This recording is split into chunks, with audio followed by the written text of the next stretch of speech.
Senhoras e senhores, bom dia a todos. Sejam bem-vindos à solenidade de abertura do ano letivo 2023, com a conferência, a 32ª Conferência Fernando Figueira, do IMIP, Instituto de Medicina Integral, professor Fernando Figueira. Conferência esta que será ministrada pela doutora Ana Estela Haddad, com o tema Saúde Digital, Democracia, Equidade e Universalidade do SUS. Antes de iniciarmos nossa solenidade, queremos pedir a gentileza de todos colocarem seus telefones celulares no modo silencioso. Vamos, então, convidar para compor o dispositivo de honra desta abertura. Inicialmente, doutora Silvia Ricim, presidente do Instituto de Medicina Integral, professor Fernando Figueira.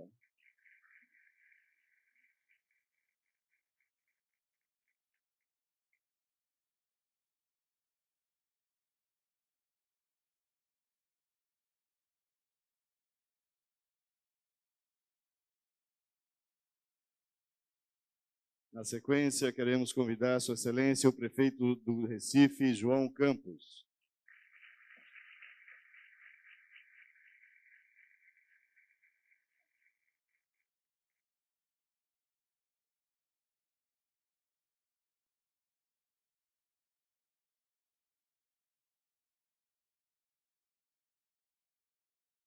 Convidamos agora a secretária de Saúde de Pernambuco, doutora Zilda Cavalcante.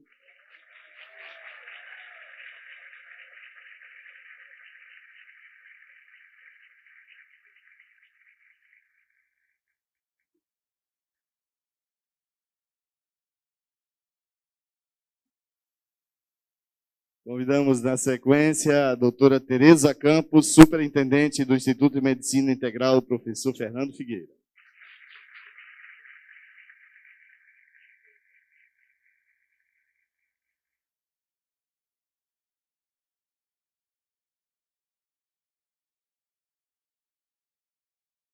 Convidamos também o doutor Fernando Augusto Figueira, superintendente de Ensino e Pesquisa do IMIP.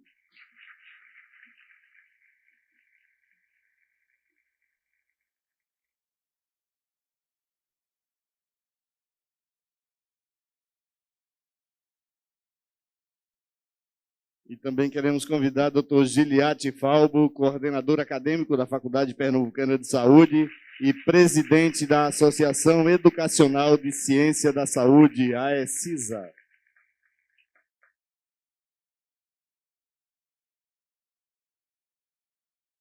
Composto, então, nosso dispositivo de abertura, queremos pedir a gentileza de todos ficarem em posição de respeito para que possamos acompanhar a execução do hino nacional.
Em meu seio, ó liberdade, desafio nosso peito contra a morte.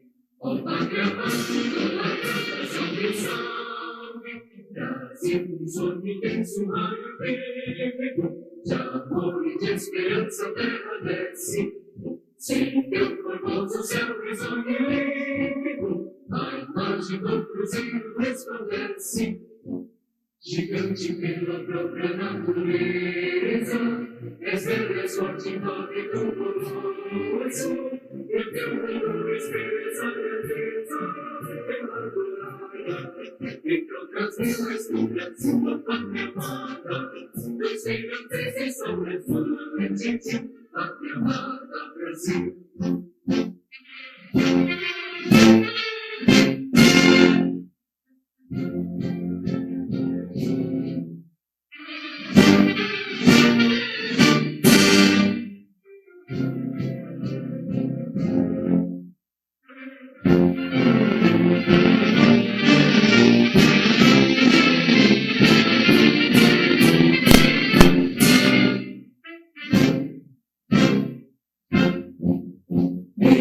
Eternamente imenso esplêndido, ao som do mar e a luz do céu profundo, fulguras ao Brasil, florão da América, iluminando o sol do novo mundo, do que a terra mais gravita, pelos risonhos e nos campos tem mais flores, nossos bosques têm mais vida.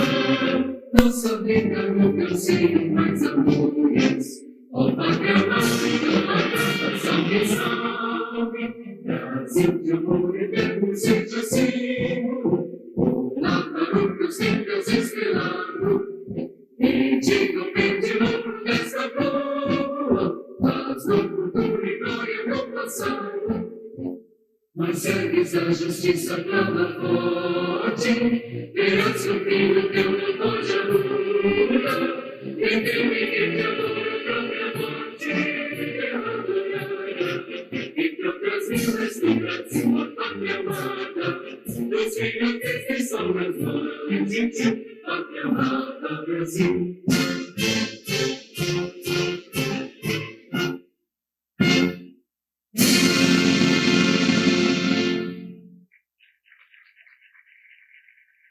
Podem tomar assento, por gentileza. Antes de mais nada, gostaríamos de agradecer a presença de todos que estão aqui nessa plateia, os profissionais de saúde, as autoridades, e fazer um destaque especial para Fernando Salles, diretor do Centro de Inovação de Saúde do Porto Digital, Marcela Valença, superintendente de pessoas do Porto Digital, Igor Moraes, superintendente do Conselho Regional de Odontologia de Pernambuco. Também destacar a presença de Adriana Escavuza, superintendente. Adriana Escavuzi, superintendente da Atenção à Saúde do IMIP. Senhoras e senhores, para a abertura oficial desta solenidade, anunciamos nesse momento a palavra da presidente do IMIP, doutora Silvia Ricci. Bom dia a todos. Gostaria de cumprimentar aqui a nossa mesa diretora, que na verdade não é uma mesa, mas um encontro de autoridades, começando pelo ilustríssimo senhor prefeito da cidade de Recife, doutor João Campos. Prazer muito grande recebê-lo aqui em nossa casa. Nossa secretária imipiana estadual de saúde, doutora Zilda Cavalcante. Nossa superintendente geral, doutora Tereza Campos.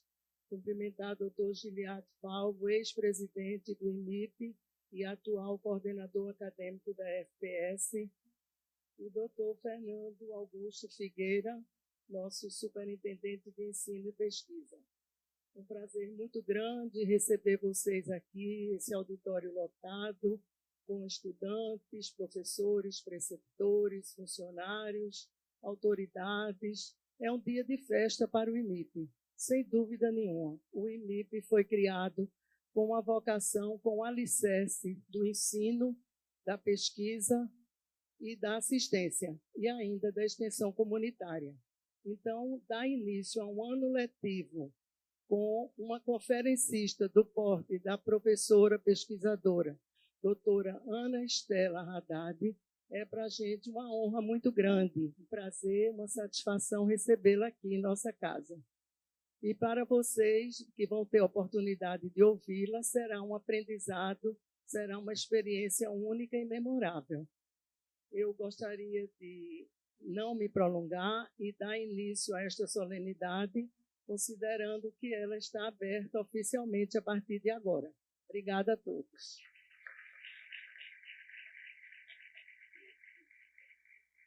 Senhoras e senhores, na sequência, ouviremos agora a mensagem do coordenador acadêmico da Faculdade Pernambucana de Saúde e presidente da AECISA, Dr. Giliati Falbo. Bom dia a todos. Gostaria de saudar a mesa em nome do senhor prefeito, João Campos. Também é uma felicidade muito grande voltar aqui a esta casa. Saudar a doutora Silvia Ricim, Tereza Campos, Zilda, o quinto imipiano a ocupar o cargo de secretário de saúde. O IMIP contempla o estado de saúde sempre com bons profissionais que cuidam da saúde pública do Estado. Essa é uma digamos assim, uma dádiva que o Estado nos dá de sempre selecionar imipianos para dirigir os destinos do Estado e dizer que essa casa é uma casa de ensino. Essa casa de ensino, a Faculdade Pernambucana de Saúde não existiria sem o sonho do professor Fernando Figueira e sem a prática aqui do IMIP. A Faculdade Pernambucana de Saúde nasce no serviço com o compromisso com o Sistema Único de Saúde. Então, é importantíssimo que nós estejamos aqui nesse dia, vendo a efervescência do início do ano letivo, com estudantes, com residentes, com os nossos profissionais, para que a mística do IMIP, a capacidade de compaixão que todos nós queremos que os nossos futuros profissionais de saúde tenham aqui sempre um incentivo para que a humanidade paire entre nós nos cuidados com os nossos pacientes e os nossos usuários. Muito obrigado.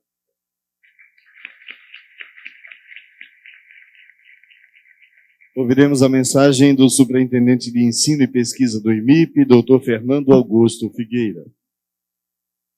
Muito bom dia a todos, a todas. Eu gostaria de cumprimentar a mesa, em nome da doutora Silvia Ricim, nossa presidente, e no nome do nosso prefeito, João Campos. A conferência do professor Fernando Figueira, de abertura do ano letivo, ela tem uma responsabilidade grande. Ela é a forma mais clara e objetiva de transmitir à comunidade mipiana e à sociedade civil desse Estado quais são os rumos e o papel dessa instituição. Nós estamos exultantes de felicidade.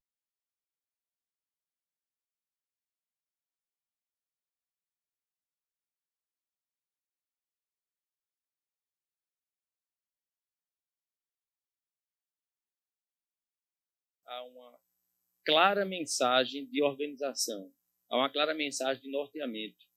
Então, mais do que ninguém, eu estou muito ansioso de escutar qual é o prumo e qual é o rumo que essa instituição precisa tomar em relação ao desenvolvimento e ao aumento da sua oferta de saúde digital, não apenas no contexto da teleassistência, mas principalmente, ou tão importante quanto, no conceito da organização e geração de dados em saúde, que vão ser elementos extremamente importantes para fortalecer e orientar as políticas de saúde.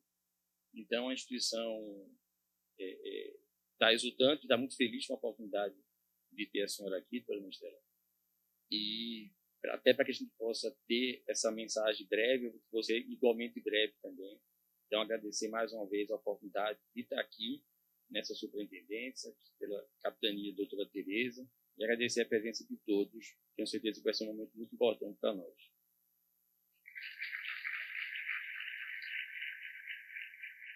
Queremos convidar a usar a palavra agora a superintendente do IMIP, doutora Tereza Campos.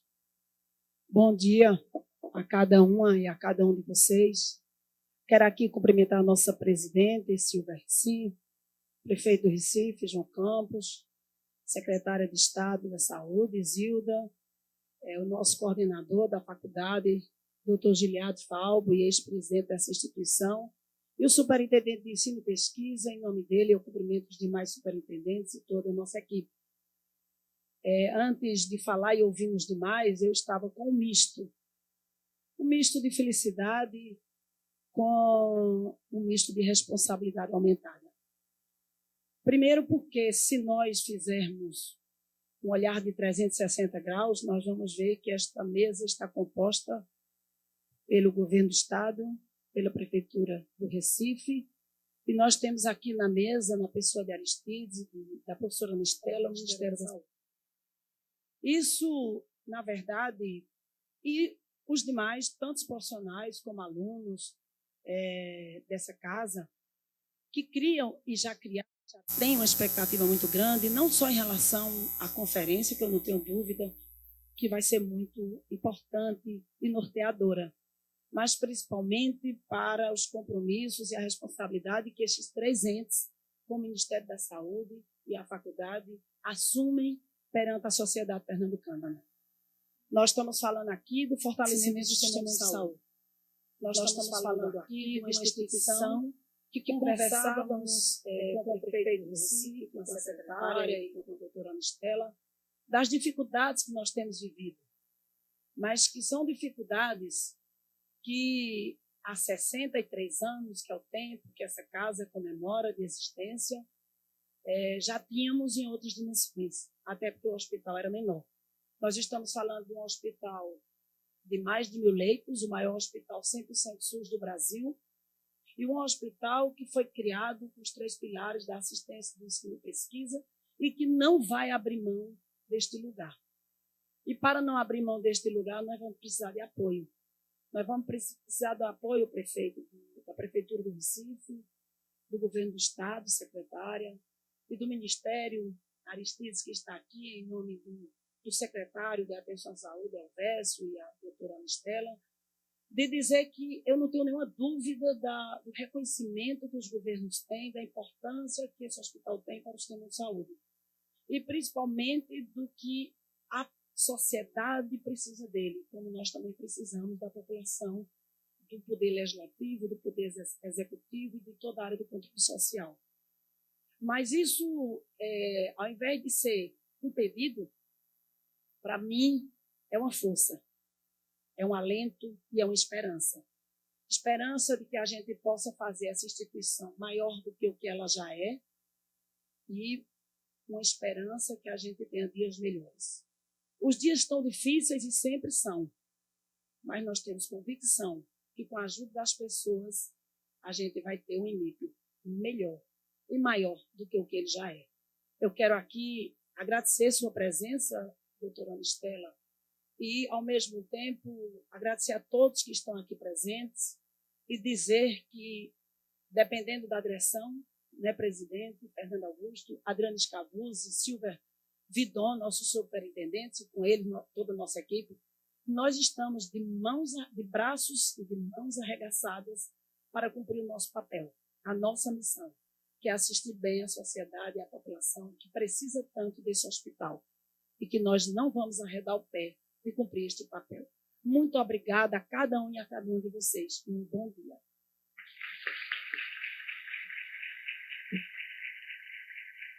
Senhoras e senhores, na sequência, anunciamos a palavra da secretária de Saúde de Pernambuco, doutora Zilda Cavalcante. Bom dia, gente querida. Bom dia ao prefeito, Silvio, Tereza, professor Giliade, Fernando.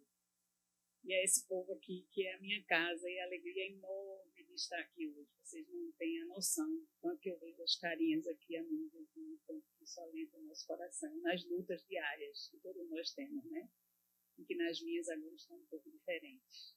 Eu queria lembrar para o professor Giliade que meu coração não é só do INIP, mas também da FPS, professor.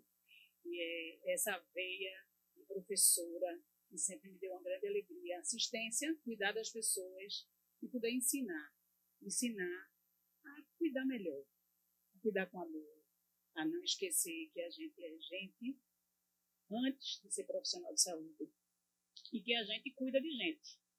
Então, para mim, é uma enorme alegria poder estar aqui hoje, no dia em que está se abrindo o ano letivo do INIP.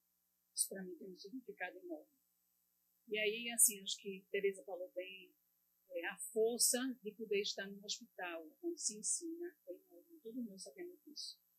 Não somente porque a gente forma e capacita com um olhar na humanidade do cuidado, mas como a gente também consegue melhorar esse cuidado, né, com o incentivo e a motivação diária dos estudantes e residentes. Então, uma alegria enorme poder estar aqui hoje e lembrando da educação tão importante na saúde, da importância da gente poder multiplicar o que a gente sabe que é o certo para cuidar melhor das pessoas, sem dúvida. Não é à toa que o INIP, vamos dizer, oferece recursos humanos em várias áreas, na minha especialmente cuidado paliativo, sei disso. E muitas vezes a gente é procurado pelos outros serviços, assim, indica alguém, né, e a gente tem os nossos residentes maravilhosos que são formados aqui. E que a gente sabe que isso tem uma força enorme na importância de capacitar recursos humanos de forma adequada, profissionais de saúde, para que a gente possa prover um cuidado melhor. E mais ainda, a gente vem aqui hoje também ouvir uma conferência da doutora Ana Estela, e que no título vem lá dizendo assim, saúde digital e SUS. Né? A gente estava falando agora há pouco lá, né, da importância da tecnologia. A área da saúde é uma área aberta para muita coisa na tecnologia, a gente sabe disso. Mas o que eu achei muito bonito na sua conferência, doutora Ana, é que está lá dizendo assim, saúde digital e SUS, e equidade, e universalidade. A saúde digital e a tecnologia existem como instrumento para a gente cuidar melhor das pessoas. Elas não existem como um fim nela mesma. Ela existe para que a gente possa cuidar melhor das pessoas. E que bom que a gente tem gente que estuda, que ensina e que vem, mais ainda, multiplicar esse aprendizado.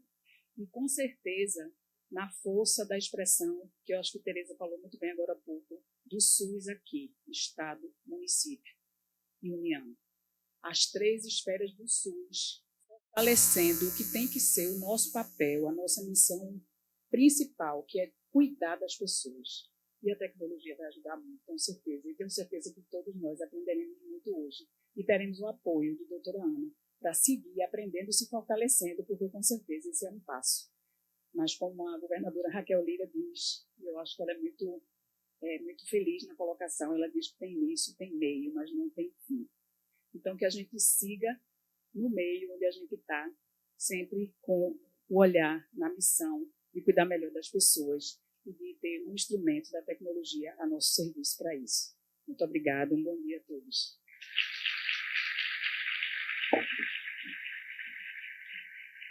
Senhoras e senhores, nesse momento temos a honra de anunciar a palavra do excelentíssimo senhor prefeito do Recife, João Campos.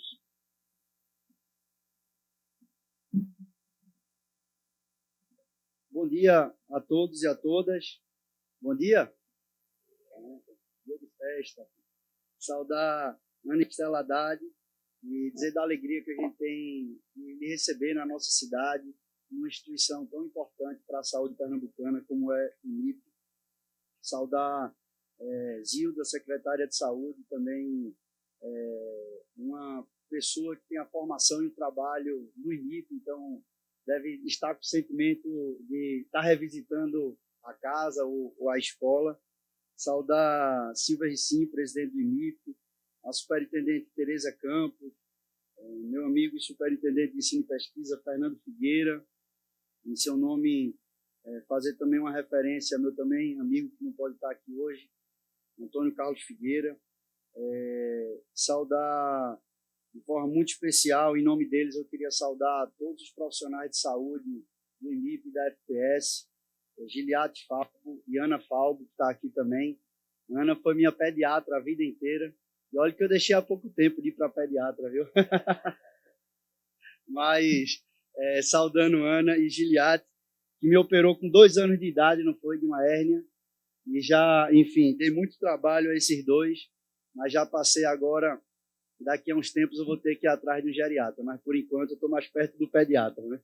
Mas agradecer e saudar a todos e todas, e dizer da alegria que eu tenho de estar aqui hoje.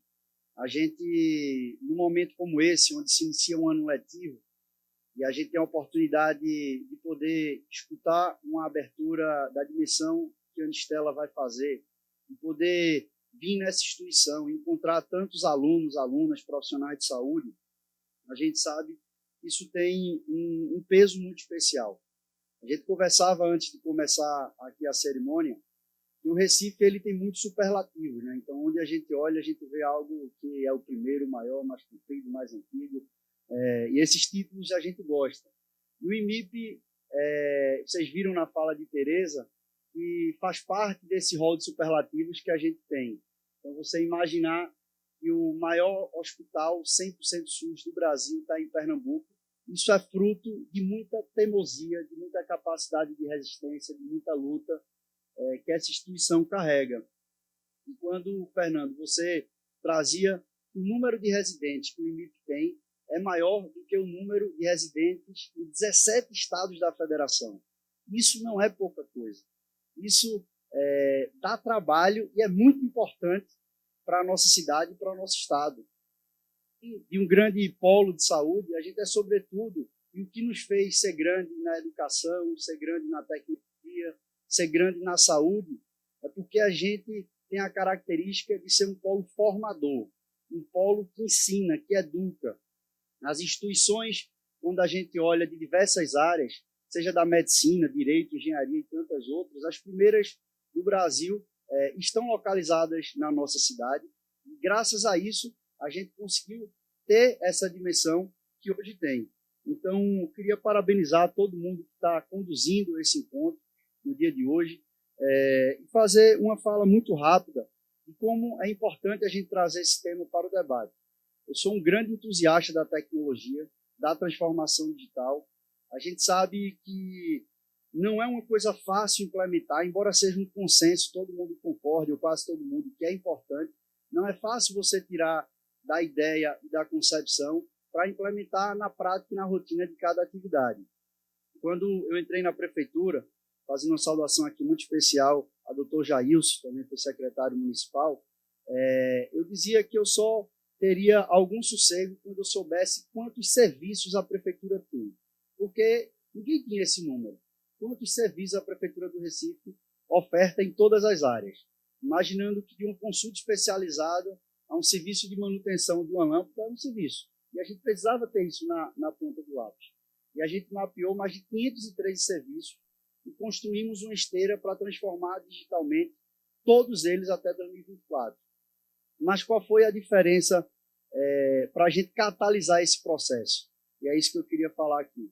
Quando veio o processo de vacinação, nós tomamos uma decisão de fazer o processo de vacinação 100% digital na nossa cidade. Eu lembro como se fosse hoje, era uma quinta-feira, antes do dia 15 de janeiro, e ali a gente teve a convicção de que devia fazer esse processo digital. Eu chamei um grupo da transformação digital, capitaneado por Rafael Figueiredo, que ainda coordena essa área para a gente, e ele trouxe mais 3 pessoas lá de tecnologia, cada um com uma ideia mais acelerada do que a outra. E aí a gente sentou na mesa, eu disse, Rafa, a gente é quinta-feira, a gente tem que criar um sistema de vacinação 100% digital. Se a gente não fizer isso, a gente não vai ter capacidade nem gerencial, nem de organização, para poder tomar a decisão de forma assertiva. Então, eu quero que você faça esse sistema de agendamento, e a premissa o cidadão tem que escolher dia, local e horário para se vacinar. E aí ele disse, tá certo, quanto tempo eu tenho? Ele achava que teria 30 dias, 60 dias, eu disse até terça-feira da semana que vem. Aí ele olhou assim e disse, como é que eu vou fazer isso? Eu disse, eu não sei, se eu soubesse eu faria, eu não te chamava aqui. E aí eu disse, tem como? Ele disse, eu vou me virar. E juntou lá, eu dizia que era o exército de Branca Leone. Era ele mais 2 ou 3, cada um mais acelerado que o outro. Em 5 dias pegaram alguns sistemas existentes, juntaram e colocaram de pé o sistema de vacinação da nossa cidade. E ali a gente entendeu, Anistela, que eu não tenho dúvida que essa foi a grande diferença, e eu queria contar isso para vocês aqui, a grande diferença do processo de transformação digital do Recife. A gente entendeu que esse era o maior serviço que a nossa geração usaria para todos e todas. Todo mundo, ou quase todo mundo, tomaria uma vacina para a Covid. E seria essencialmente pelo público. Então, é o único serviço que a prefeitura podia ter relação com todo cidadão recifense. E aí o que é que eu disse? A partir daquele momento, estava proibido criar site e aplicativo na prefeitura do Recife, que tudo ia ser num portal único, porque a gente ia ensinar a porta de entrada para o serviço digitalizado. E essa porta de entrada seria a vacinação de Covid. E eu disse, dá tempo de a gente criar? Disseram, não dá, porque a Apple Store e a loja do Google não vão aprovar em menos de 5 dias uma nova página. Aí eu disse, o que é que tem na prateleira? Não, tem um programa de Wi-Fi da prefeitura nas praças. Então, o Conecta Recife era o programa de Wi-Fi nas praças. Aí eu peguei, vai ser Conecta Recife. A partir de hoje vai ser Conecta Recife. Eu acho que todo recifense ouviu falar esse nome. A gente tinha 8.000 pessoas cadastradas no Conecta Recife. E hoje nós temos 1.700.000 recifenses com cadastros ativos no Conecta Recife. Nós temos mais de 1 milhão de downloads do aplicativo do Conecta Recife. Nenhuma cidade brasileira tem esse percentual de download do aplicativo oficial, nem da sua população com cadastro digital. E a gente conseguiu pegar todos os serviços e ir transformando digitalmente. E o que havia de resistência dentro das secretarias, porque não queria fazer a digitalização, porque não era fácil, quando o serviço da vacinação virou super aprovado, ficou uma fila na porta da transformação digital, todo mundo, bota meu serviço no Conecta, bota meu serviço no Conecta, e a gente conseguiu reverter essa lógica. Então, a gente agora está num novo passo para terminar, que é colocando tudo que está no Conecta dentro do WhatsApp. Nós fomos a primeira capital do Brasil a ter um WhatsApp oficial, e a gente estava em segundo lugar no mundo, em cidade que mais tem relação com o WhatsApp do cidadão. E hoje, voltando aos títulos de superlativos, hoje o Recife passou o Buenos Aires.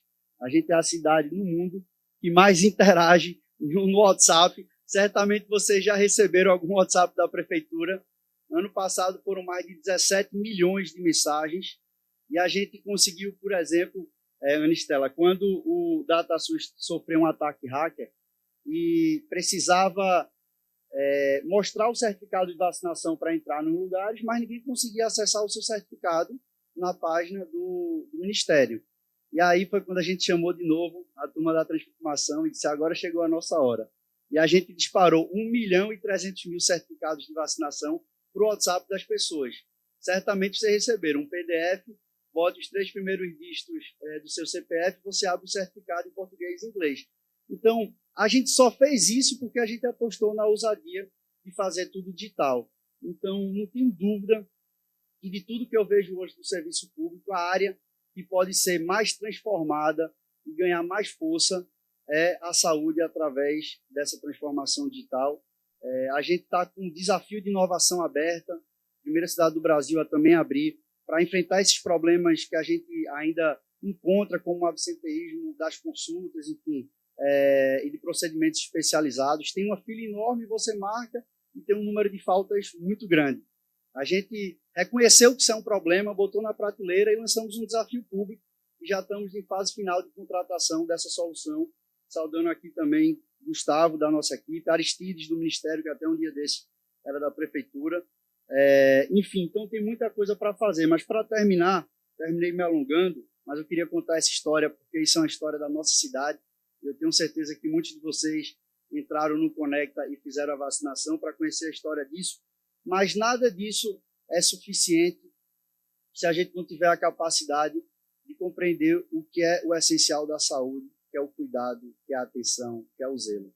Eu sou um grande defensor da tecnologia, mas um byte não cura ninguém. Um sorriso, um aperto de mão, uma escuta, um ouvido atento consegue fazer um bem imensurável.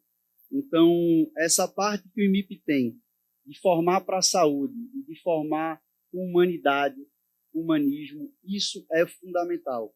A grande referência que eu tenho na minha vida, na vida pública, é meu pai, mas na minha vida e na minha formação pessoal, além do meu pai, é também meu avô Ciro, que foi um médico, deve ter convivido aqui com a geração mais velha, o Giliad, foi amigo de Giliad, mas era uma referência muito grande para mim. Passava 2, 3 horas numa consulta para poder dar um diagnóstico. Era bom de escutar. Então, eu queria aqui também trazer uma fala de Fernando Figueira, que dá o nome a essa conferência, e que ele possa nos ensinar, que a gente possa fazer com que a saúde tenha a potência de transformar, não só pela ciência, mas, sobretudo, pelo afeto e pelo cuidado. Ele disse: em minha vida, a medicina tem sido sempre inquietação na luta contra as desigualdades sociais. Ao lado do saber, infelizmente limitado, procuramos cultivar a esperança e, com ela, o sonho. A esperança por ser a grande impulsionadora na busca de melhores caminhos para a nossa estrutura social tão injusta. E o sonho, numa linguagem lírica, por ser a arquitetura dos nossos ideais. Fernando Figueira. Muito obrigado.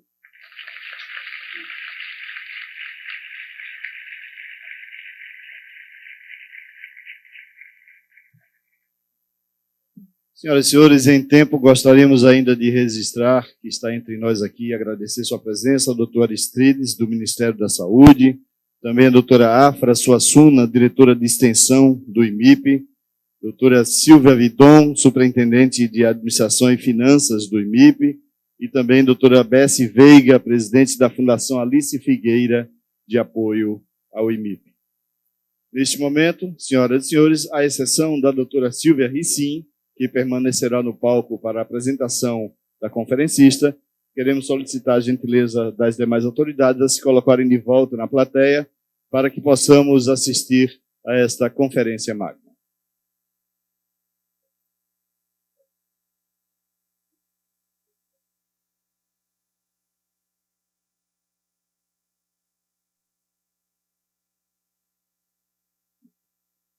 Então, senhoras e senhores, com a palavra, a doutora Silvia, para a leitura do currículo.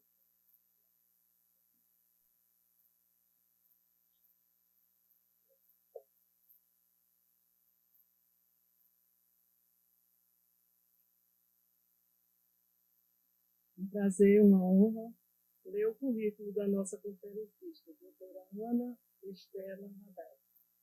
Ela é atualmente a secretária de Informação de Saúde Digital do Ministério da Saúde, professora titular da Faculdade de Odontologia da USP, coordenadora do Núcleo de Telesaúde e Teleodontologia da USP-SAI, coordenadora da Estação Post-Sabeno de Recursos Humanos em Saúde, Ministério da Saúde e OPAS, coordenadora adjunta do Núcleo de Apoio à Pesquisa em Políticas Públicas, Escola de Metrópole do Instituto de Estudos Avançados da USP, membro do Comitê Assessor da Rede Universitária de Telemedicina, RUT, desde sua criação, membro da Red Leaders pela Primeira Infância, Convergência para a Ação, fundada pela ex-presidente do Chile e atual comissária da ONU para Direitos Humanos, doutora Michelle Bachelet.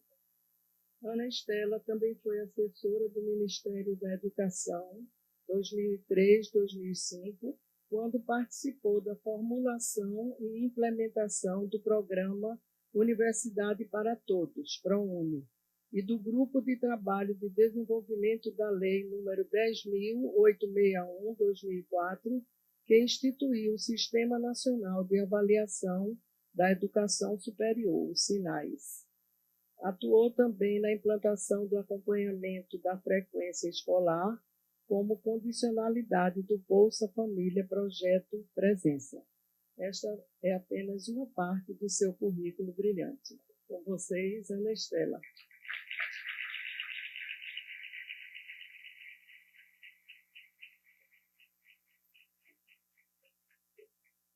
Nós também queremos agradecer a presença do Dr. Malaquias Batista, ele que é pesquisador aqui do IMIP.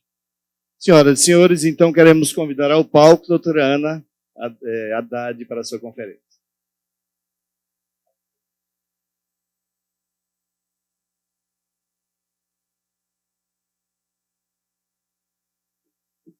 Bem, muito bom dia a todas e todos. Eu vou começar com uma confissão, não sei se eu devia fazer, eu devia manter em segredo. Mas eu fiquei nervosa assim que eu entrei aqui e vi a sala tão cheia. E agora eu estou muito mais nervosa depois dessa mesa de abertura. A responsabilidade cresceu muito. Eu já sabia que era grande, porque eu acompanho e sou admiradora do IMIP já há algum tempo, como vou contar. E porque recebi uma incumbência da ministra para estar aqui. Que, na verdade, quem deveria estar aqui nessa conferência seria ela. até pela história, né, e por esse material tão lindo que foi feito aí na história das conferências do Instituto Fernando Figueira, certamente eu vou correr atrás do meu prejuízo e espero que eu possa trazer alguma coisa e minimamente corresponder às expectativas aí já criadas, né? Bom, mas estar aqui é para mim uma grande alegria, uma grande honra. E como essa aula abre os trabalhos, é claro que vocês já começaram a trabalhar, mas é um momento de ritual, né? Com alunos, estudantes, professores, preceptores. E depois dos números aqui que o prefeito João Campos muito bem colocou e que o doutor Fernando tinha comentado conosco, né? Ou seja, um número de residentes só do IMIP maior do que de 17 estados, dá para a gente a dimensão e o peso dessa instituição, ao lado de tantos outros feitos que vocês têm, né? Então, eu acho que estar aqui e ser formado aqui, como vocês viram, né, vários gestores do Estado, a doutora Zilda, que bem colocou, foi tão memorada a sua presença, é um grande privilégio, né? Então, parabéns a todos vocês que estão aqui no IMIP, né? E, deixa eu ver. Eu não sei, acho que eu não vou conseguir passar. Até onde não estava, né? Eu queria lembrar, né, eu estava revendo algumas questões do IMIP. O IMIP foi o primeiro hospital do Brasil a receber o título de Hospital Amigo da Criança pela Organização Mundial da Saúde, UNICEF, Ministério da Saúde, porque quando ainda ninguém se preocupava tanto assim com o aleitamento materno, hoje é um conhecimento tão consolidado, né? Vocês já faziam esse estímulo, né? E, bom, e aí eu queria pedir licença aqui aos doutores. Olha, estou vendo aqui Fernando Menezes, que bom te ver aqui. Pedir licença aos doutores Fernando, Antônio Carlos e Silvia, né? Para trazer aí uma lembrança, né? Lá em 2060, quando o professor Fernando Figueira certamente foi um visionário, acreditou num sonho, esse sonho se realizou. Então, todos vocês aqui, né, como prova desse sonho realizado. E algumas questões que me chamaram muito a atenção, que estão ali no site, na história dele, né? Conscientemente ou não, o homem somente se realiza plenamente quando se esquece de sua individualidade, se eleva, se projeta como parte integrante do imenso corpo social ao qual pertence. E a gente consegue perceber nessa mesa de abertura, ficou muito clara pelas falas, né, o quanto essa equipe, esse corpo aqui é comprometido nessa direção. E eu também tenho uma queda pela questão da infância, eu sou odontopediatra, né? Há uma certeza em minha vida tão cheia de dúvidas, há uma certeza em minha vida que é tão cheia de dúvidas e inquietações, a de que a força do mundo está na criança. E ele traz, quer dizer, eu separei esses 3 trechos, porque eu acho que esses 3 trechos talvez retratem muito bem o ideal que o moveu nesse processo, nesse caminho, e que certamente continua movendo essa instituição e todos que aqui estão. E aí, por isso, eu quis começar com esses pensamentos para expressar o meu respeito e a minha admiração imensa por essa instituição, né? Uma criança doente é um desafio. Para devolver-lhe saúde ou suprir as deficiências de uma vida gerada na fome e no desespero dos que perderam a consciência do amanhã, é preciso saber utilizar a ciência pelos caminhos mais lúcidos que só o amor pode inspirar. Ou seja, a ciência, a tecnologia, não por elas mesmas, né? Porque elas nos envolvem, às vezes nos arrebatam e nos fazem imaginar que elas são o auge e o ápice. Não. Elas estão a serviço de algo maior, né? E eu sei que vocês sabem disso e militam nessa direção. Então, eu me sinto muito irmanada e identificada com os ideais do IMIP. Parabéns pelo IMIP, gente. Queria agradecer muito à superintendente geral do IMIP, doutora Tereza Campos, que me acolheu desde o primeiro momento, quando a ministra, então, indicou que eu viesse, né? E lembrar que vocês foram eleitos um dos 10 melhores hospitais do país, né? Pela revista Newsweek.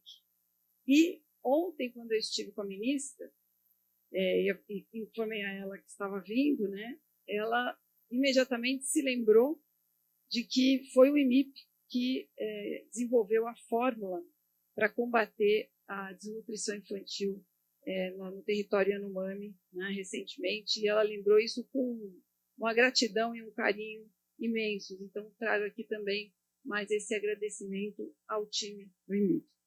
Né.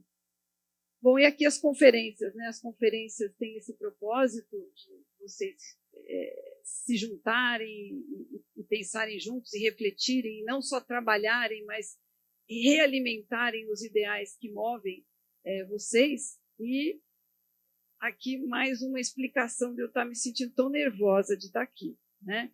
Entre muitos outros que estão nessa lista de conferencistas, inclusive o Dr. Jarbas Barbosa, né, Fernando, que hoje é o nosso diretor-geral da Organização Pan-Americana da Saúde em Washington e também já foi conferencista e é IMIPiano, né? Então, não é fácil estar aqui. E eu queria dizer para vocês que em 2010 eu estava aqui, né, convidado pelo professor Bertoldo, e assisti a conferência do professor Carlos Monteiro. E foi uma conferência imemorável, transformadora, de verificar o que aconteceu no Nordeste com o combate à desnutrição infantil por programas e políticas públicas, como ele demonstrou, com muita ciência, com muita evidência, né? Então, aquilo também foi um momento, para mim, muito marcante aqui no IMIP, muito transformador. Bom, e aí, então, de tudo isso, eu vou entrar agora um pouco no tema que nos traz aqui, né? E, então, dizer a vocês que esse ano começou uma nova gestão presidencial, então também agradecer por estar aqui acompanhada pelo Aristides. O Aristides é secretário adjunto da Secretaria de Atenção à Saúde, junto com Elvésio Miranda, e nós temos, nesse novo mandato presidencial do presidente Lula, uma ministra mulher, pela primeira vez, né? Então, a ministra Anísia Trindade, assim como foi a primeira presidente da Fiocruz, é também a nossa primeira ministra da Saúde mulher, o que eu acho que também muito nos orgulha e muito me orgulha integrar a equipe dela. E a estrutura do Ministério, né, essa Secretaria Saúde Digital, ganhou, né,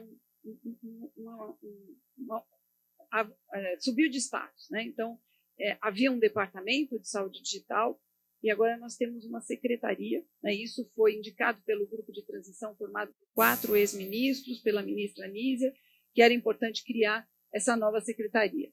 E também nas secretarias já existentes, a Secretaria de Atenção Primária à Saúde, SAPS, a Secretaria de Atenção Especializada, a Secretaria de Vigilância ganhou Vigilância e Ambiente, então ela virou SVSA, a Secretaria Especial de Atenção Indígena, a Secretaria Esquitia, de Ciência, Tecnologia e Inovação, também ganhou o Complexo Econômico Industrial da Saúde, que reforça o entendimento de que saúde é desenvolvimento econômico social, né? E esse complexo e essa relação é muito importante, né? E a Secretaria, então, de Informação e Saúde Digital, né? Então, a ideia de que, como o Dr. Fernando bem colocou na abertura, né? Saúde digital, a base é a ciência de dados, é você ter informação, e o SUS tem um grande banco de informações, né? Eu tive, semana passada, no Chile, um evento de Data Analytics, que foi promovido pelo CDC,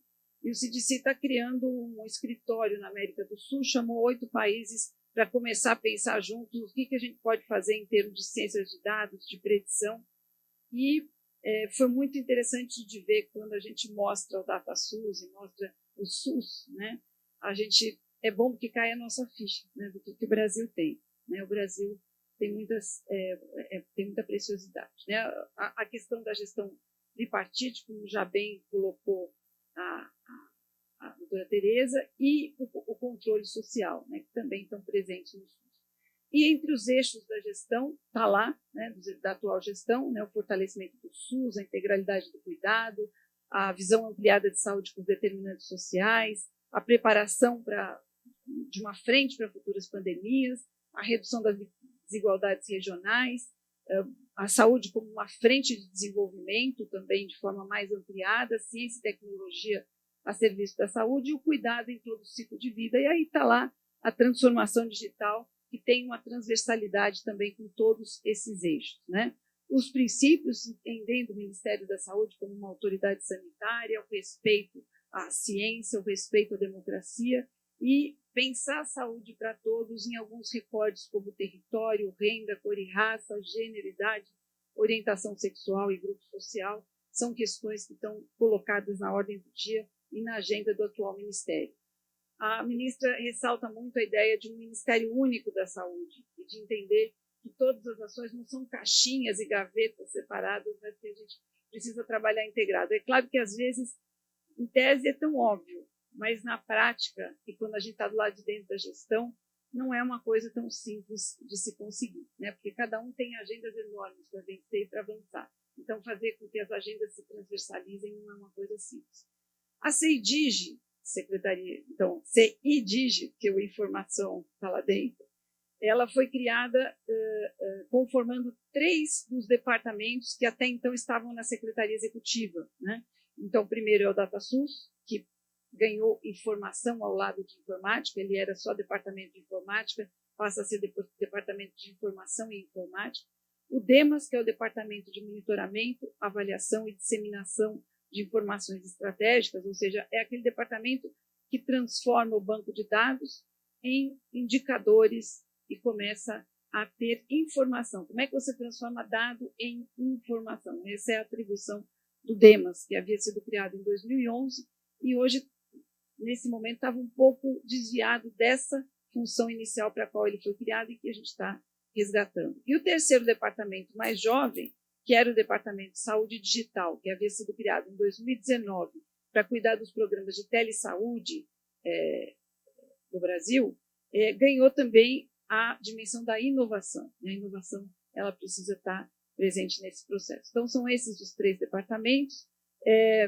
E aí, nesse novo decreto, se traz aí um conjunto de atribuições que a secretaria ganha, né? Então, o planejamento, a incorporação de tecnologia, né, das tecnologias de informação e comunicação, monitorar o portfólio de tecnologia de saúde digital, ela está presente no Ministério, nos estados, no município. O prefeito João Campos bem relatou aqui o que foi feito em Recife, certamente a gente tem muito a aprender com Recife, a prospecção e incorporação de novas tecnologias da própria telesaúde, né? Na verdade, a pandemia ela funcionou como um grande acelerador de incorporação, de transformação digital no nosso país em várias frentes, né? Tem uma frase de um conterrâneo de vocês que criou o Porto Digital, do Silvio Meira, né? O Silvio Meira, durante a pandemia, tem uma frase que eu gosto muito, que diz assim que há décadas em que nada ou quase nada acontece, e há semanas em que décadas acontecem, né? Então, acho que isso resume bem um pouco o que a gente viveu no período da pandemia em todas as áreas, não só na saúde. Mas na saúde também aconteceu, e aconteceu de uma forma intensa e talvez não planejada. Então, nós tivemos uma grande transformação digital com pouco, acho que Recife é uma exceção, mas com pouco planejamento e organicidade. Então, hoje a gente tem uma situação talvez um pouco fragmentada e desordenada e não regulada, né? Que talvez seja uma das atribuições também que a secretaria vai ter pela frente, né? Nós temos um comitê gestor de saúde digital, então também tem uma condução colegiada nesse processo. E quando a gente fala hoje em saúde digital, e quando a gente falava há mais de uma década, 2006, 2007, em telesaúde, telemedicina, depois em e-saúde e saúde eletrônica, né? Hoje, quando a gente fala em saúde digital, a gente está incorporando tudo isso que a gente já tinha, mas a gente tem na nossa mente coisas muito mais amplas do que essas, porque a gente tem muitas tecnologias digitais emergentes e novas que se incorporaram nesse processo e que nos fazem revisitar, inclusive, esses conceitos na nossa prática, né? Quando a gente pensa, né? Desculpe, ali tem um erro de digitação que agora que eu percebi. A telesaúde, então, ela é entendida como exercício da medicina e das profissões da saúde mediado por tecnologias digitais para fins de atenção, gestão, vigilância, prevenção de agravos, promoção da saúde, educação, pesquisa, um pouco de tudo que vocês fazem aqui, né? Às vezes a gente pensa na atenção, mas não é só na atenção, é na gestão, é na vigilância, né? De várias formas a gente pode trabalhar e deve trabalhar com essas tecnologias. E quando a gente, então a telesaúde ela tem esse escopo, né, que está aí colocado. Agora, quando a gente fala em saúde digital, né, é interessante, e essa definição que eu sempre uso, ela foi feita, gente, na década de 90, mas eu acho que ela atravessou tão bem as décadas. Ela também foi feita por um visionário, o professor Daniel Segulen, que criou o Departamento de Informática e Saúde da Unifesp. E olha só, tentem remeter, fazer o exercício, quem é um pouco mais velho e analógico como eu, na década de 90, né? Para agora, tudo que a gente mudou em termos de vida digital, né? Então, na década de 90, ele cunhou essa definição, que é o conjunto de técnicas, práticas, atitudes, modos de pensar e novos valores que se desenvolvem em consequência do crescimento do espaço digital. Veja, está atual, né? É isso, é um pouco isso. E isso nos permite atravessar novas tecnologias, novos processos, novas formas de fazer, olhando para essa mesma definição, né? Bom, e aí uma brincadeira, tá? Para descontrair um pouquinho. Quem aqui já está trabalhando e experimentando o ChatGPT? Todo mundo, né? Então já não tem mais graça, né? Mas, enfim, nós fizemos uma brincadeira lá em São Paulo e perguntamos para o ChatGPT quais os maiores problemas da informação no SUS, tá? E aí o ChatGPT respondeu: existem vários problemas relacionados à gestão da informação no SUS, e ele escolheu alguns dos maiores, tá? Isso está escrito lá, foi a redação do ChatGPT. A falta de integração e padronização dos sistemas de informação, a falta de investimento em TI, a falta de capacitação e treinamento dos profissionais, a dificuldade de coleta e compartilhamento de informações entre as 3 esferas da gestão. A gente sabe que a gente coleta informações no município, no estado, no governo federal, e como é que a gente integra tudo isso, né? Vocês devem estar acompanhando aí o problema da carteira de vacinação, do problema da falsificação de dados. E uma coisa importante que a gente tem procurado trazer para a informação pública, para melhor informar a população, primeiro, nós não tivemos invasão do sistema de informação de vacinas do Ministério, né? Não houve invasão, não houve hackeamento, não houve nada disso. O que houve foram operadores que são credenciados para o uso do sistema, que fizeram um preenchimento indevido. E isso tudo está rastreado. Por isso que foi possível fazer essa investigação e se chegar. Porque está tudo, uma vez registrado no sistema, mesmo que se apague, o histórico e o rastro ficou ali. Então, isso permitiu que se chegasse ao que aconteceu. Agora, para o sistema de vacinação, nós temos 156 mil estabelecimentos credenciados para registrar em todo o país as vacinas da população, e cada um desses 156 mil estabelecimentos tem dois operadores credenciados. Então, são 226 mil operadores. Certamente que a gente precisa fazer um trabalho de conscientização, de formação continuada, de capacitar as pessoas sobre a importância desse trabalho. Mas não é simples, né? Os problemas de segurança da informação, então, né? E, bom, a gente sabe que o ChatGPT comete também muitos erros, enfim, a gente está treinando ele, né? Todos nós estamos treinando ele, porque a gente está alimentando ele com perguntas, a gente dá feedback para ele do que está certo e do que está errado, né? Então, ele está ficando mais bem treinado, né? E também nós perguntamos aí, também vou passar mais rapidamente, como resolver os principais problemas, e ele também foi aí bem didático e interessante, né? Investir em sistemas interoperáveis, padronizar os dados, disponibilizar informações aos usuários do SUS, garantir a qualidade das informações registradas, investir em tecnologia e na formação das pessoas, estimular a participação de todos, né? Pacientes, profissionais, gestores, né?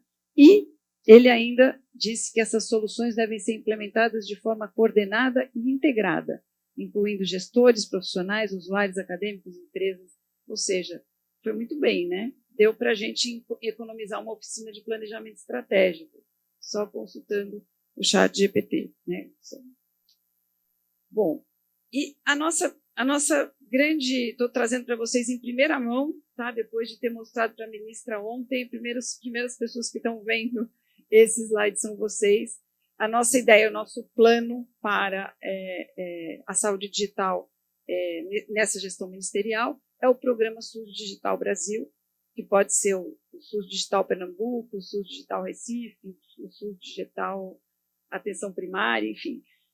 A ideia é que a gente tenha um conjunto de ações que vão ser customizadas conforme o município, o estado, conforme a instituição, porque o IMIP é maior talvez do que até, né, tem um alcance grande e cabe pensar o aspecto da transformação digital aplicada a ele, mas é a ideia de ter planos de transformação digital que se iniciam por diagnósticos situacionais, não só de um índice de maturidade digital que nós estamos criando, né? A partir de índices existentes, nós estamos criando o próprio para o Brasil, de uma forma um pouco mais abrangente, e que a gente tenha também um diagnóstico situacional da própria rede de atenção, e que a gente pense o planejamento da transformação digital customizado para aqueles aspectos da rede de atenção que a gente quer endereçar e melhorar. Quer dizer, como é que a gente, então, usa a tecnologia e a transformação digital como um meio para melhorar o nosso processo de atenção no SUS, é o que está dado como, né, o principal objetivo do SUS Digital Brasil. Então, a ideia é que a gente tem algumas camadas, a camada do processo político, de formulação, de articulação, a camada do modelo do plano de implementação, de como a gente vai avaliar e como a gente vai financiar, e projetos estruturantes para todo esse caminho, né? Então, vou dar o exemplo de um projeto estruturante que a gente está trabalhando agora, né? Então, o Ministério da Saúde, a CEIDIG, junto com a Secretaria de Atenção Especializada, junto com a EBSER, né, Aristides, a gente está hoje analisando um pouco os dois sistemas de informação. Na verdade, é um sistema que fez dois caminhos diferentes. Dos hospitais da EBSER, que é o AGHU e o AGHUSE, né, que são sistemas muito bem construídos, que estão em constante desenvolvimento. Hoje, eles já têm 25 milhões de cadastros, né, em todo o país, estão em 41 hospitais, e a ideia é que a gente ofereça, amplie a oferta desses sistemas de informação para os demais hospitais do SUS. CONAS e CONASEM estão envolvidos nesse processo, e trabalhe de uma maneira colaborativa, tendo uma comunidade de desenvolvimento em acesso aberto, né? E a gente possa avançar. Isso faz com que a gente possa ter um modelo de conjunto mínimo de informações, de dados, de organização da informação comum. E esse modelo comum certamente nos permitirá ver uma série de coisas em caráter nacional, regional, de maneira muito mais integrada, né? Para citar um exemplo, né? Mas tem uma série de ações dentro desse programa, ao lado dos planos municipais e estaduais de transformação digital, que a gente está trabalhando para construir. Como exemplos, diretrizes para a telesaúde, para boas práticas em telesaúde, a Rede Nacional de Dados em Saúde, avançar com a Rede Nacional de Dados em Saúde e também articular a Rede Nacional para que os dados gerados possam ter o recorte de estados e municípios, que isso ainda não está bem estruturado, né? O Dissemina SUS, que também vai por esse mesmo trabalho, a questão do compartilhamento de dados para pesquisa, como é que a gente permite isso mais abertamente, em larga escala, mas com todo o processo de anonimização e dados abertos que a gente precisa. Está previsto um laboratório de inovação em saúde digital, a ideia de ter uma rede de instituições que fomentam a inovação constantemente, mas com uma agenda que é uma agenda do SUS para orientar o processo de inovação, né? E não apenas testando as inovações que se apresentam no mercado e que às vezes tem uma lógica e um modelo de negócio que não vem atender exatamente às necessidades do SUS, né?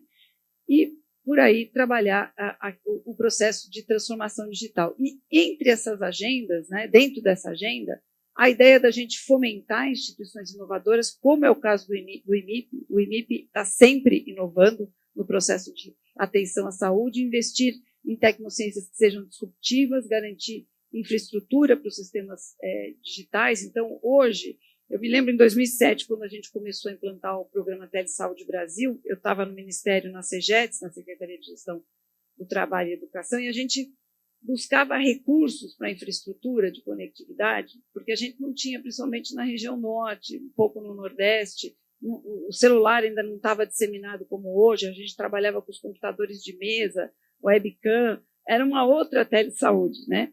E a gente corria atrás do recurso do FUST, todo mundo dizia que é o Fundo de Universalização das Telecomunicações, que já tinha muito recurso acumulado, e não se conseguia. A gente ia para o Ministério das Comunicações, ia para a Defesa e buscava. Hoje, o FUST nos convida para entrar no Conselho, e nós já estamos estruturando projetos para universalizar o processo de conectividade no país aplicado à educação e à saúde, né? No ano passado não houve projetos, então para esse ano a gente não tem, mas a gente já está fazendo esse ano para o ano que vem, e esse ano nós estamos tentando pegar uma carona nos projetos da educação, porque a educação fez projetos no ano passado. Então eles têm um projeto com recursos do FUST para levar conectividade para todas as escolas. E nós fizemos uma pesquisa e pudemos observar que aproximadamente 77% das escolas que vão ser conectadas esse ano tem a menos de 1 quilômetro de distância uma unidade básica de saúde. Então, a gente está tentando pegar essa carona para ver se a gente estende. Então, a parte de infraestrutura também é importante, né? Mas também fomentar a cultura tecnológica digital. É uma coisa que a gente ainda tem muito que avançar, né? E a cultura no sentido tanto da incorporação da tecnologia, mas para a incorporação também com um olhar crítico, seletivo, e que processa o uso dela de acordo com a nossa necessidade, mas que conhece também os riscos, as limitações e consegue criar planos que protejam de todos esses riscos, né, que são coisas que a gente hoje está muito expostos. Valorizar a sensibilidade ecossocial, recriar o conceito de qualidade e equidade, ou seja, tecnologia para trazer acesso, né, para promover equidade, porque a tecnologia ela pode também gerar o aprofundamento da exclusão, como em parte a gente viu durante a pandemia, porque se alguém precisa estudar, se as crianças precisam estudar remotamente e tem um celular por família com um pacote de dados limitado, como é que vai ser, né? Vai aprofundar a desigualdade entre quem tem esse acesso e quem não tem. Então a ideia é fazer isso com inclusão, né? E trabalhar esses aspectos também. A gente tem procurado trabalhar com alguns marcos referenciais, estudando um pouco os autores que, na atualidade internacional e nacionalmente, formularam sobre o uso de tecnologias, para que a gente também traga um arcabouço e uma bagagem teórica nesse processo, e a gente está sendo ajudado nesse processo pelo professor Naumar de Almeida Filho. Ontem ele fez uma oficina conosco, né? E a ideia das estratégias para o SUS Brasil Digital, né? Aqui está invertido, é o SUS Digital Brasil. Não, então, uma nova arquitetura para o sistema de saúde. Então, pensar primeiro o que a gente quer no sistema e pensar a solução tecnológica orientada para aquele planejamento que a gente quer fazer para o sistema, né? E o uso, a transformação digital, ela opera também mudanças, né? Assim como a gente planeja a implementação dela, após a implementação a gente observa coisas que vão mudar um pouco, né? Então, por exemplo, a desterritorialização. A partir do momento que a gente começa a fazer as teleconsultas, as teleinterconsultas, a gente precisa repensar os conceitos de território que a gente usa numa lógica só presencial, né? A questão do fluxo de dados, do espaço-tempo, como é que ele trabalha, a inteligência de dados, né? Os dados que são gerados, como é que a gente trabalha para gerar dados de boa qualidade, como é que a gente capacita as pessoas, ao mesmo tempo, como é que a gente cria uma inteligência capaz de processar esse imenso mar de dados e gerar informação relevante. Não é uma coisa trivial, não é simples, né? Trabalhar na lógica do acesso aberto, da racionalidade democrática, né? Buscar transversalidade no processo, uma integração, né? E a formação de redes, né? De redes entre os atores, mas também entre os lugares e assim por diante. E ter, né, o cidadão, o nosso usuário, como o protagonista e o centro desse processo também é uma questão que está colocada, né? Bom, e o DataSUS, ele é um departamento que está aí com quase 35 anos de idade, já desenvolveu mais de 400 sistemas de informação para apoiar programas e projetos do Ministério, né? E a solução que veio nesse processo de transformação digital para que a gente possa integrar todos esses bancos de dados e também sistemas de estados, de município, que às vezes usam os sistemas do Ministério, mas às vezes usam os próprios sistemas, é a Rede Nacional de Dados em Saúde, que não é um sistema, mas é uma plataforma de interoperabilidade na qual esses sistemas e essas informações vão sendo processadas e integradas, né? Então, um sistema inovador de serviços digitais e de interoperabilidade. Quem aqui, além de usar o Conecta Recife, usou já o Conect SUS? Então, o Conect SUS, ele é, vamos dizer assim, o espelho externo e tem por trás dele a RNDS. É por causa da RNDS que a gente pode ter o Conect SUS. Nós ainda não temos dados completos no nosso Conect SUS Cidadão, mas estamos começando e progressivamente avançando com esses dados. O que a gente já tem hoje na RNDS? Mais de 68 milhões de registros de exames de Covid, 739 laboratórios habilitados para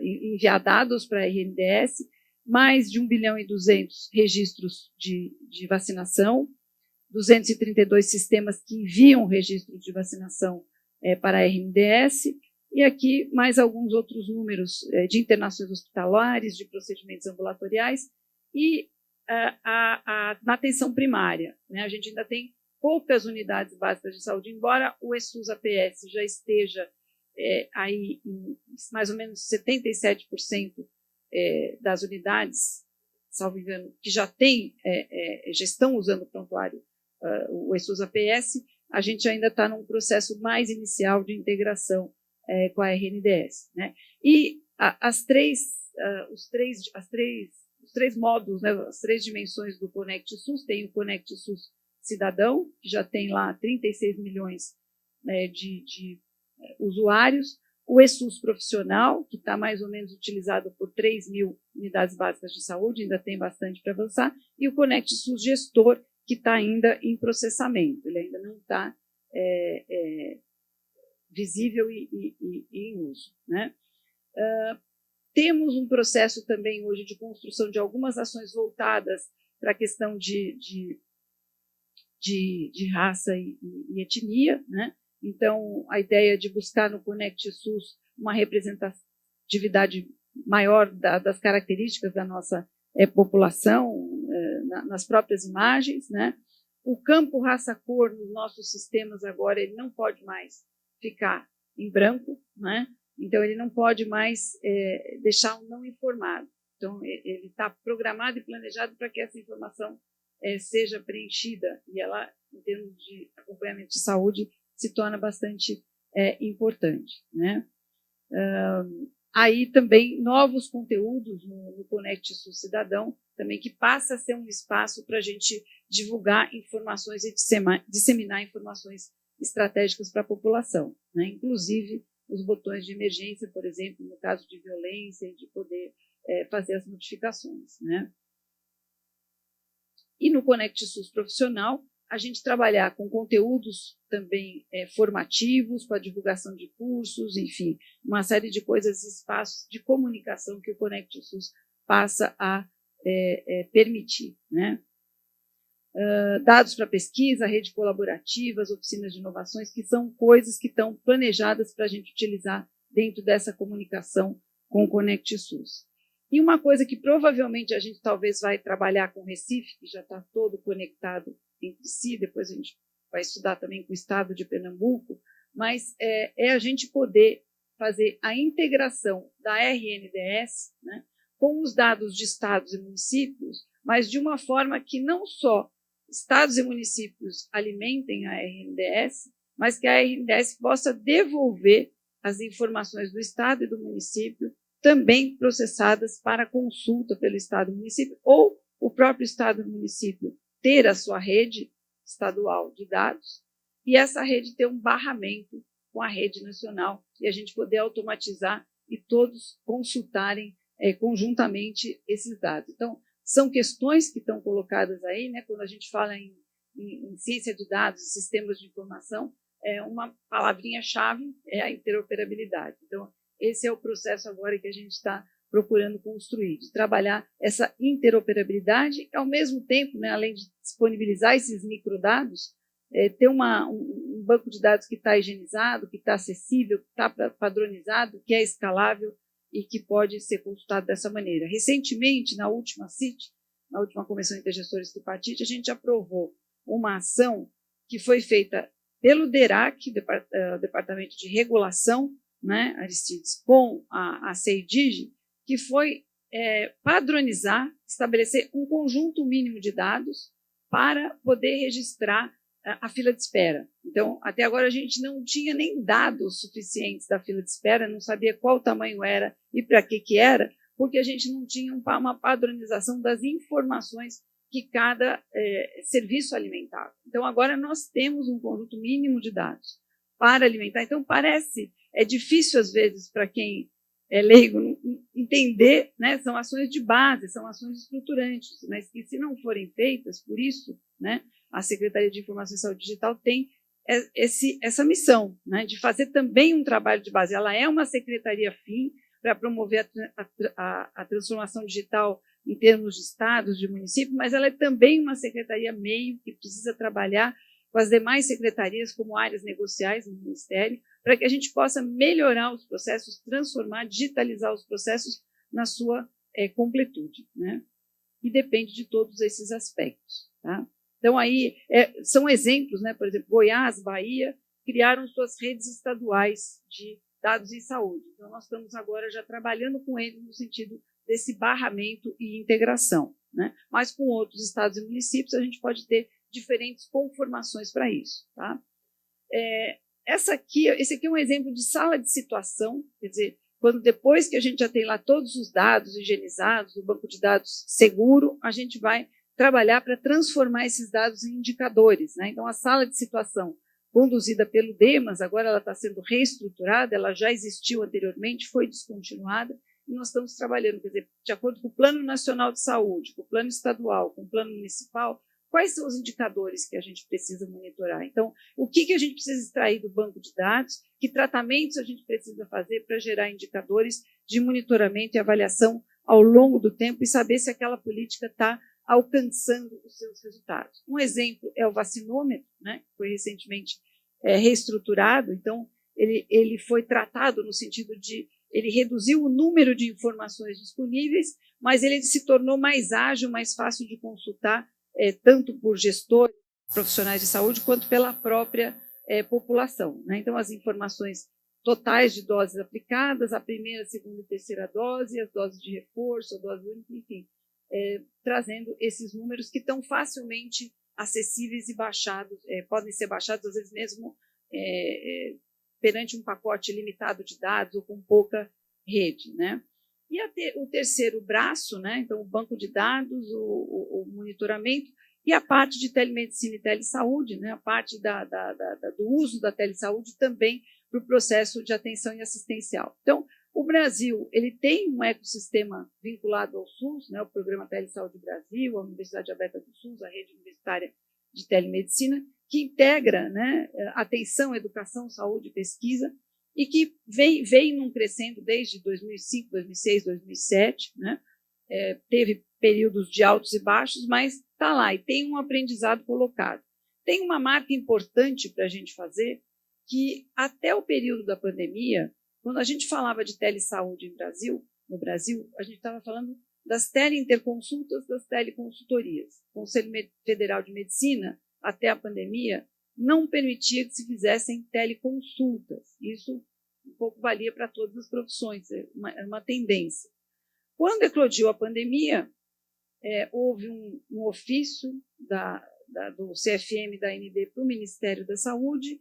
Com isso, se encaminhou um projeto de lei e se criou uma lei permitindo, durante a pandemia, a teleconsulta para a telemedicina. O que aconteceu? Isso cresceu muito, né, o uso da telemedicina e da telesaúde durante a pandemia, não de uma maneira bem organizada, bem regulada, né, plataformas dedicadas, cresceu de várias formas. Como foi possível fazer, foi se fazendo. Quando se decretou o fim da pandemia no Brasil, essa lei perdeu automaticamente a sua efetividade. Com isso, tramitou no Congresso Nacional um novo projeto de lei, né? E esse novo projeto de lei agora, de maneira em caráter definitivo, a lei foi promulgada em dezembro de 2022, autoriza a teleconsulta, não só para a medicina, mas para todas as profissões da saúde. Então, hoje a gente pode fazer tudo em caráter definitivo, mas foi um processo, né? E não só a teleconsulta é importante e deve seguir padrões de qualidade, tem uma série de aspectos para a gente observar, como as teleconsultorias também são um recurso extremamente valoroso, né? Quando a gente trabalhou estudos sobre o programa Telesaúde Brasil, teses, publicações, mostraram, por exemplo, que na atenção primária, se a gente tiver um processo bem padronizado, uma teleregulação e uma resposta no contexto da atenção primária, cada 2 teleconsultorias evitou o transporte de um paciente para outro nível de atenção. Uma outra questão, 60% a 64% dos casos, essa segunda opinião faz com que o profissional mude a conduta inicial, às vezes encaminhando para a especialidade, às vezes deixando de encaminhar um caso que ele iria encaminhar. Não só porque ele recebe esse suporte, essa informação adicional, mas porque o próprio processo de trabalho, quando você vai fazer uma pergunta para um colega e pedir uma segunda opinião, precisa ser super cuidadoso, né? Uma anamnese, precisa ter o tempo da anamnese, precisa ter os exames complementares, você precisa construir o processo e isso tem que ser feito de forma organizacional, você precisa de apoio da gestão do serviço para fazer isso. Não, porque às vezes não é o profissional que não quer fazer ou que não é competente para fazer, mas às vezes o serviço está estruturado de determinada maneira que ele não consegue se organizar para levar o tempo necessário de dedicar ao caso. Então, a tecnologia, muitas vezes, para você organizar a incorporação dela, faz com que você tenha que revisitar os próprios processos organizacionais do serviço, da equipe, do trabalho da equipe. Então, é uma oportunidade também da gente fazer aperfeiçoamentos, né? O programa brasileiro, em 2014, recebeu um reconhecimento internacional. Hoje nós temos, além de mim, Luiz Ari Messina, nós somos 2 especialistas referências para a Organização Pan-Americana da Saúde, para as diretrizes para a região das Américas, em função das mudanças e daquilo que foi alcançado no programa, né? E aqui a lei, né, a 14.510, que é a lei, então, que passou a autorizar a telesaúde para todas as profissões em caráter permanente. Eu queria só destacar aqui, nesse artigo 26, né, coisas importantes desse processo da telesaúde, da teleconsulta. Então, a autonomia do profissional para usar a teleconsulta, não no lugar de um atendimento presencial, né, mas complementarmente a um atendimento presencial. Durante a pandemia, são milhões de consultas que foram primeiras consultas feitas por telemedicina e telesaúde, mas sempre que necessário, o profissional tem autonomia para dizer eu consigo ir até tal ponto no meu diagnóstico ou eu tenho dúvidas que eu preciso ver esse paciente presencialmente, né? Então, não é porque existe a teleconsulta que ela substitui a consulta presencial. O consentimento do paciente é muito importante para a teleconsulta, então ele precisa ser informado de como que é, o que vai ser, e ele precisa formalizar. As plataformas dedicadas, geralmente, elas já têm uma etapa onde o paciente lê o termo e autoriza ou não essa consulta, né? A ideia de que ela não deixa de ser uma relação pessoal entre profissional e paciente, né? Não vale aplicativos que fazem, né, uma consulta automatizada ou coisa nessa direção, né? assistência segura e qualidade, a confidencialidade da consulta, tudo aquilo que vale em termos éticos para uma consulta presencial, vale para uma consulta à distância. A tecnologia precisa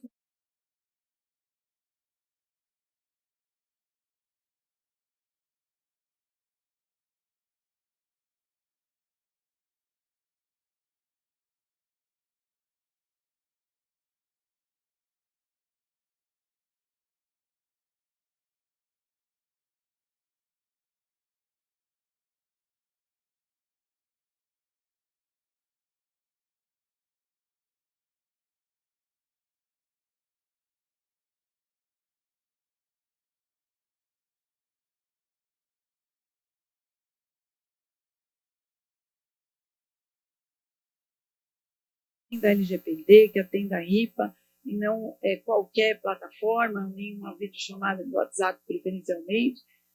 Se puder integrar o módulo de videochamada a um prontuário eletrônico, é o ideal, né? A gente lá na minha instituição, a gente já implementou dessa forma, juntamos duas plataformas, uma com um prontuário eletrônico customizado, com um módulo de videochamada, e integramos esse processo.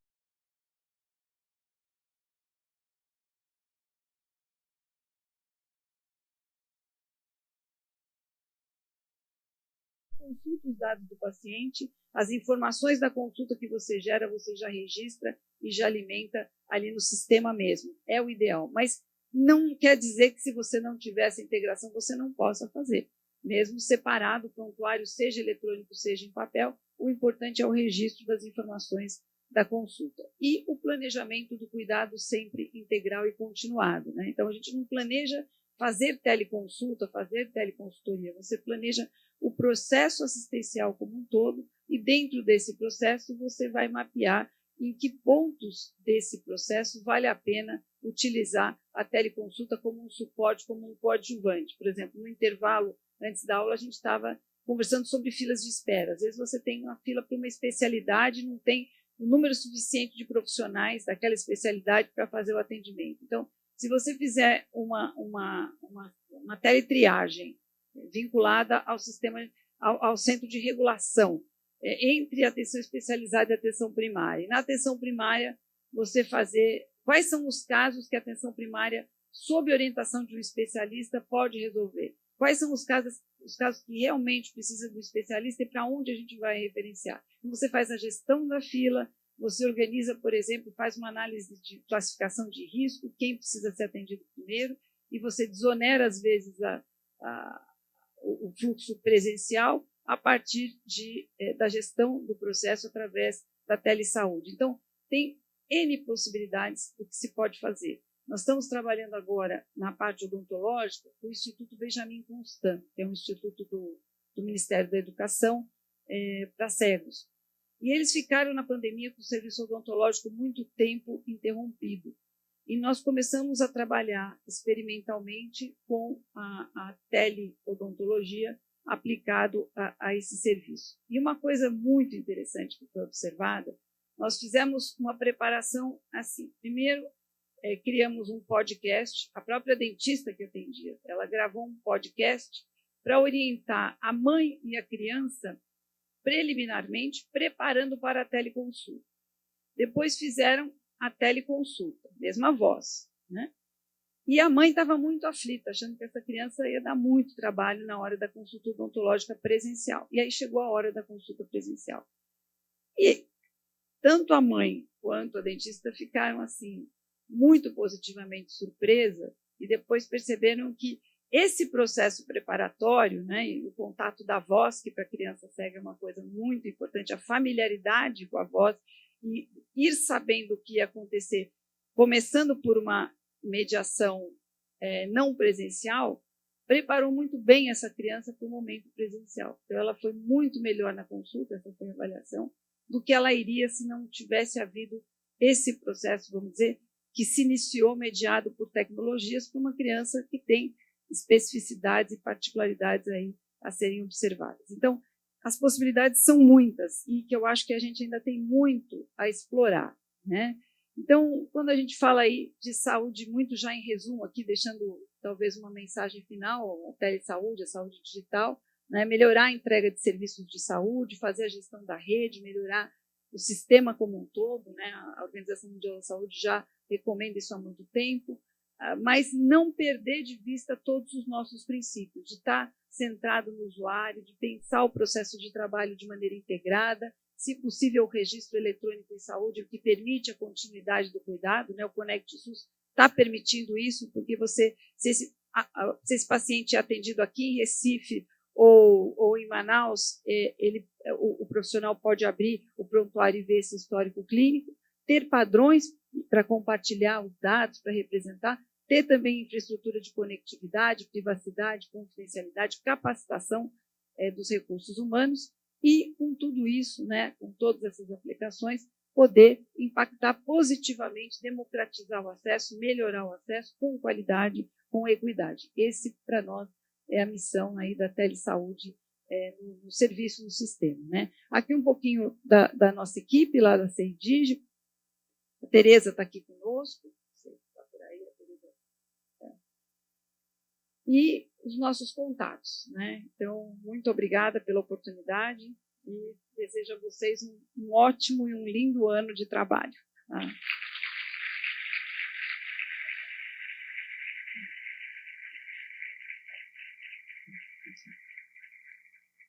Queremos agradecer essa maravilhosa conferência, que foi proferida pela doutora Ana Estela Haddad. Pedir a ela que fique um pouco mais aqui no palco, porque nós queremos convidar agora a doutora Silvia Ricinha, presidente do IMIP, e também a doutora Tereza Campos. Elas vão entregar um certificado de participação à conferencista e também um ramalhete de flores.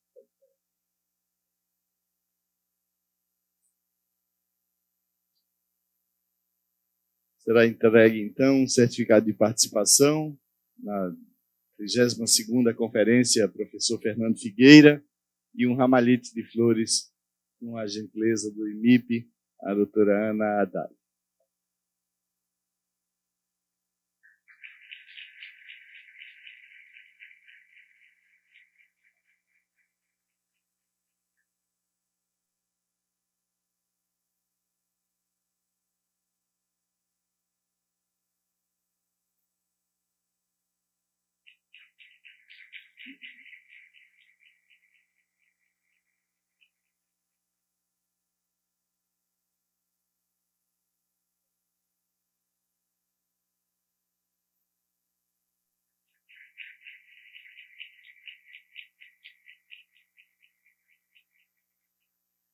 Aproveitando, então, a participação dessas 3 mulheres aqui no palco, queremos pedir a todos que fiquem em posição de respeito para que possamos finalizar ouvindo o hino do Estado de Pernambuco.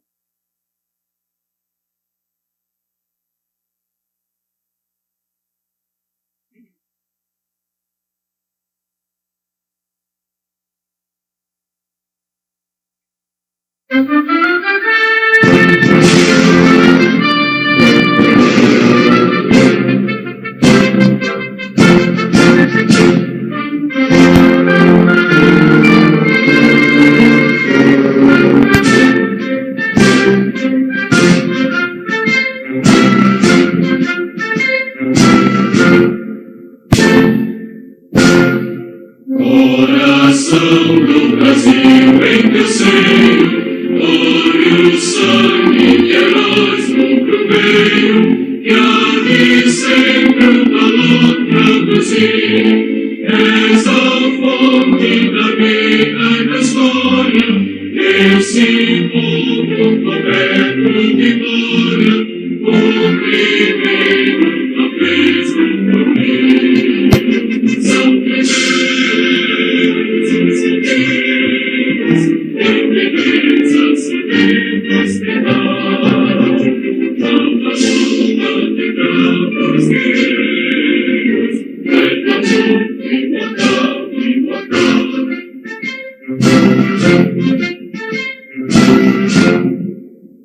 esses montes e vales e rios proclamam o valor de teus filhos, reproduzem batalhas cruéis, com presentes aguardam vossa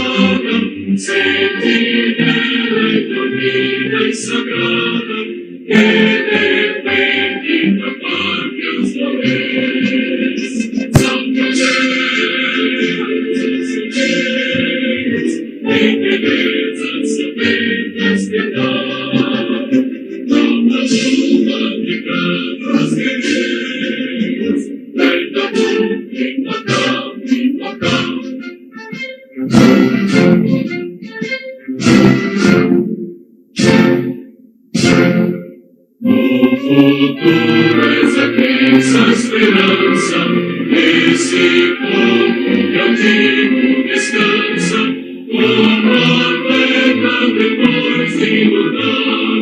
O passado que não era mito, era o sol a brilhar infinito, era a glória da terra brilhar. São tem beleza, se tem festival, salva chuva de campos guerreiros, pega bom, imortal.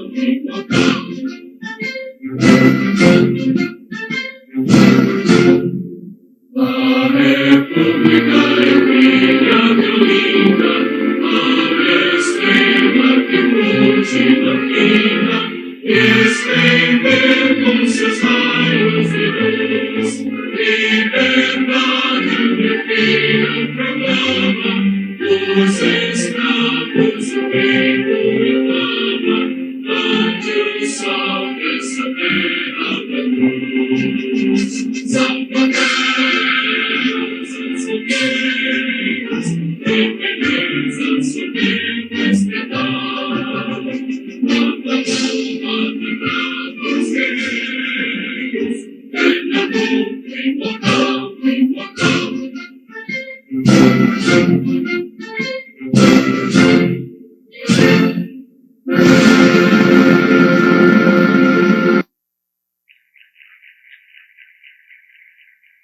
Senhoras e senhores, com a execução do hino do Estado de Pernambuco, agradecendo a presença e a atenção de todos os presentes e com a devida autorização, damos por encerrada esta solenidade. Muito obrigado, tenham um bom dia.